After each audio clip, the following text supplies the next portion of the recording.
The decision to approach without fear had been made long before anyone stepped closer. It lived in the way their shoulders remained loose, in the careful placement of each boot against the brittle grass, in the silence they chose to keep. The lion lay where the river once ran strong, its channel now reduced to cracked earth and a narrow ribbon of fading water. Dusk gathered slowly around him, softening the edges of his massive frame. He was lying too still for a lion. The wind combed through his mane, lifting strands of gold and ash, but his body did not answer it. One foreleg stretched forward at an unnatural angle, the paw swollen, the skin split where the wire had tightened again and again. The snare disappeared into the ground beneath scrub and sand, a simple loop of steel designed without mercy. Around him, the grass carried the faint signs of struggle. Deep grooves where his weight had dragged, crescents pressed into dust from powerful hind legs pushing against an invisible anchor. The rangers noticed the silence before they noticed him. In this stretch of savanna, sound usually traveled on layers.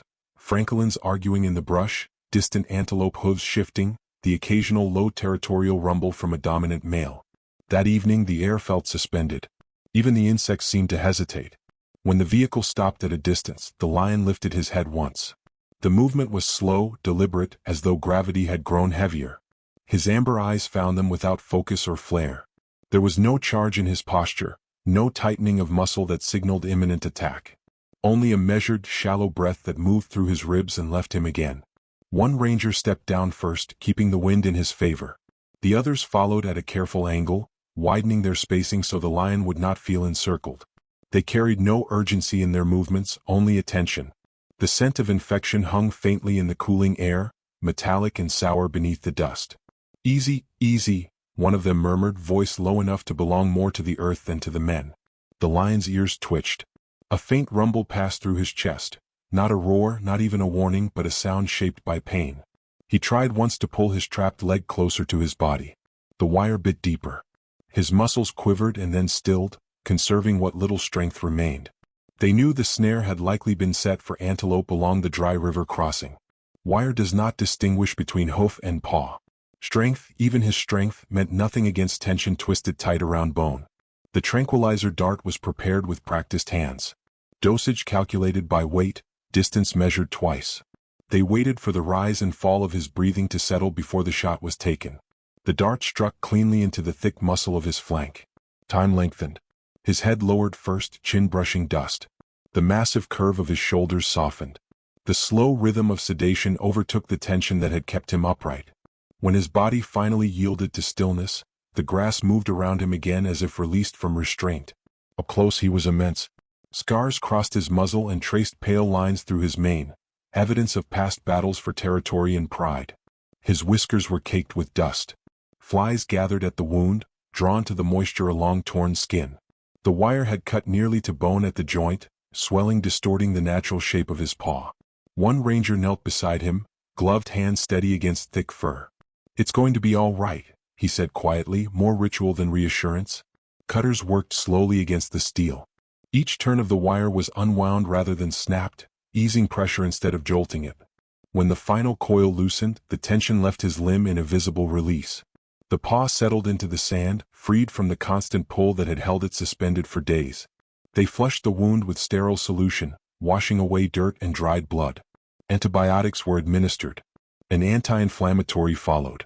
The lion's breathing remained steady, deep but controlled, his chest expanding against the fading light. The buried stake was removed from the earth and placed beside the coiled wire, evidence of a quiet violence that would travel back with them.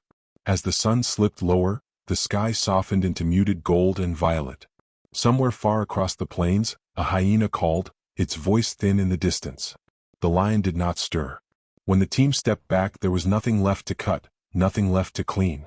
Only waiting remained, waiting for medication to work through muscle and blood, for strength to return slowly to a body that had held its ground longer than it should have had to.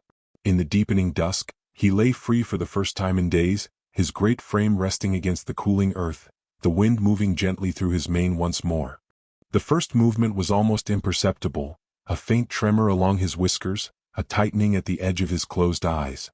The sedation had carried him gently into stillness, but now it loosened its hold, withdrawing in quiet increments. The rangers, positioned at a respectful distance, watched through binoculars without speaking. The vehicle's engine had long been cut. Even the doors remained unopened, as if sound itself might fracture the fragile moment unfolding before them. His tail flicked once against the sand, weak but deliberate. Dust lifted in a thin ribbon and settled again. The air had cooled with the falling sun, and the scent of dry grass drifted across the riverbed. His breathing changed first, deeper now, less mechanical. One ear angled toward the faint outline of the vehicle, catching the smallest shift of fabric or breath. Slowly his head began to rise. The movement carried weight.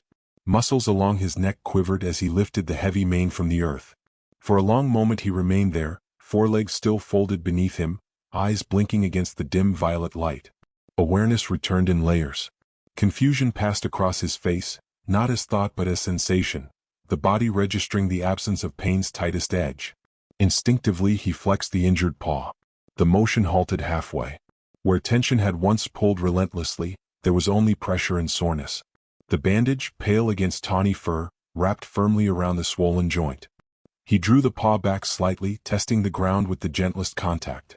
It trembled but did not collapse. Inside the vehicle, no one shifted position.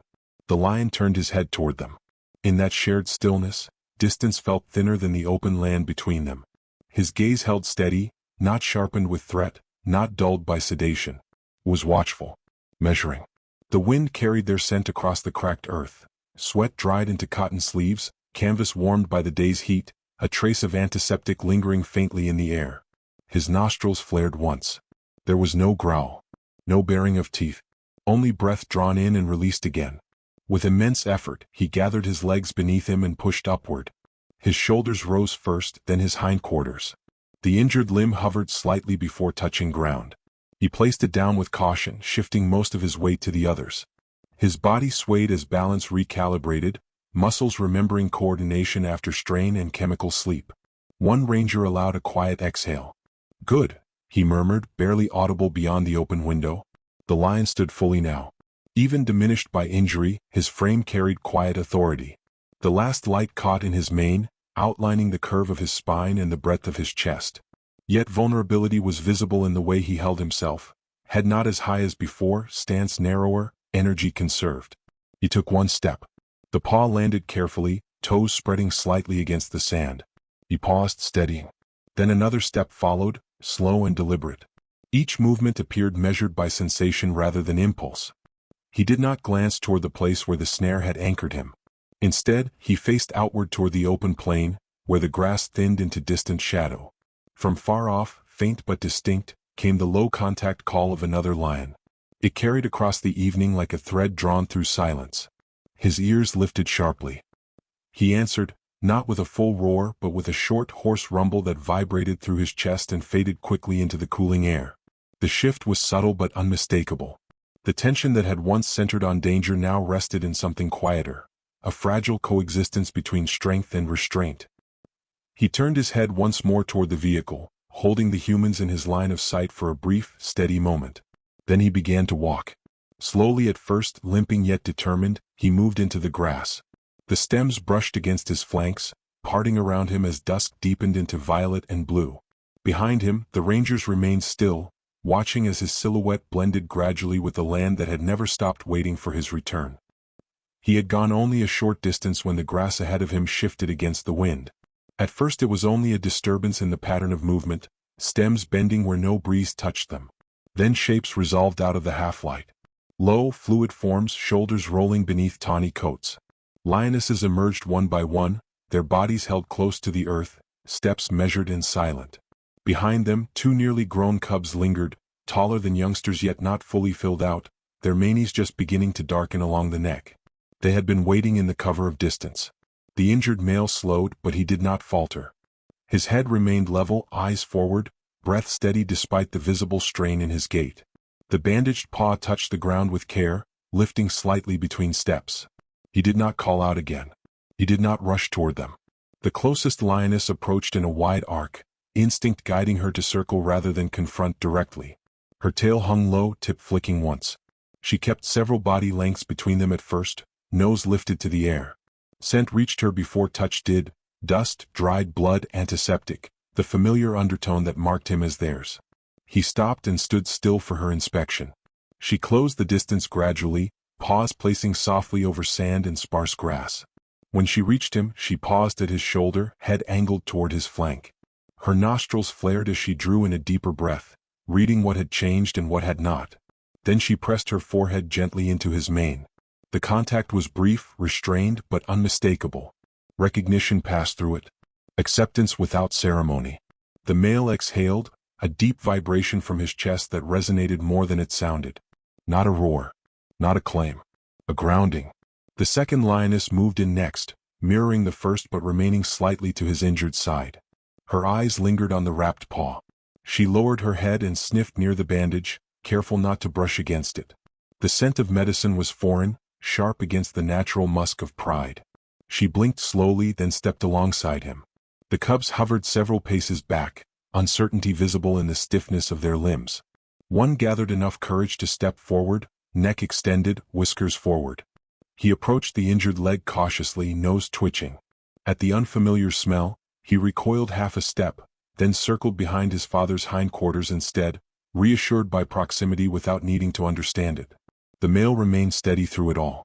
His ears rotated between them, attentive but calm. His tail moved once, brushing lightly against the flank of the nearest lioness. From the vehicle, the rangers watched without shifting. No camera shutters clicked. No whispered commentary passed between them. The distance they had chosen earlier now felt sacred. They had expected him to vanish alone into the dark, to disappear as quietly as he had re-entered consciousness. Instead, they were witnessing something rarely seen so closely, a pride recalibrating around one of its own. One of the lionesses lifted her head briefly toward the vehicle. Her ears twitched at the faint outline against the horizon. She held the gaze for a second, assessing. Then she returned her focus to the male, stepping closer so that her shoulder nearly touched his. He took another step forward. The pride adjusted instantly. Their formation shifted without signal. One lioness moved slightly ahead, scanning the grass. The other remained near his injured side. The cubs trailed just behind, their movements subdued, energy tempered by the gravity of the moment. There was no playful bounding, no jostling. Only measured accompaniment.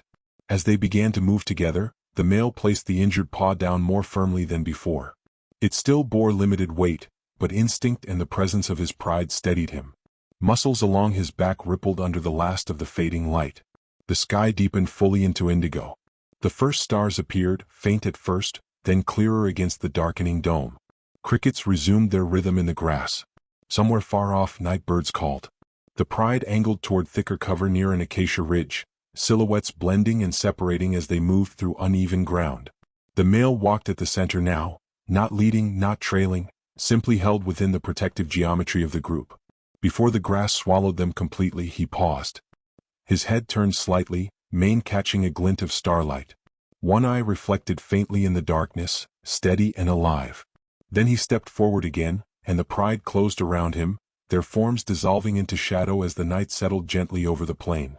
The engine had just begun to turn over when one of the rangers caught the movement. At first it seemed no different from wind pressing low through the grass, a ripple folding and unfolding across the plain. The driver's hand paused on the ignition. All eyes shifted toward the edge of the acacia shadows where the pride had vanished only minutes before. Then he stepped back into view. Alone. He emerged without haste, parting the grass with his chest and shoulders, mane dark against the deepening blue of night. He was closer now, close enough that the texture of his fur was visible in the fading light, close enough that the pale bandage around his foreleg stood out clearly against tawny muscle. The injured paw still met the ground with caution, but there was greater steadiness in the placement. Each step landed with intention rather than uncertainty. Inside the vehicle, the rangers froze. The engine fell silent again. He walked several more paces into the open ground, stopping roughly 20 meters from the front of the vehicle. The distance was neither accidental nor careless. It was near enough to erase comfort, far enough to avoid provocation. The air tightened between them. No one reached for a dark rifle. No one raised a camera.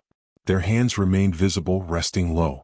Shoulders relaxed by effort, not by ease. Breath slowed consciously, as if any sudden rhythm might alter the balance of the moment. The lion stood facing them. His chest rose and fell in a slow, even cadence. The night breeze moved lightly through his mane, lifting strands along his neck. His ears were forward, not flattened. His tail hung neutral, the tip curling slightly inward. Seconds passed. Then, with deliberate control, he lowered his head. It was not abrupt, not submissive, not the angled drop that precedes a charge. It was a measured dip, neck folding gently, chin descending toward his chest. He held it there for a heartbeat, perhaps two. Dust shifted softly beneath his paw. Then he lifted his head again. A fly brushed along the edge of his ear. He flicked it away with a small twitch. His gaze returned, steady and unblinking, fixed on the vehicle.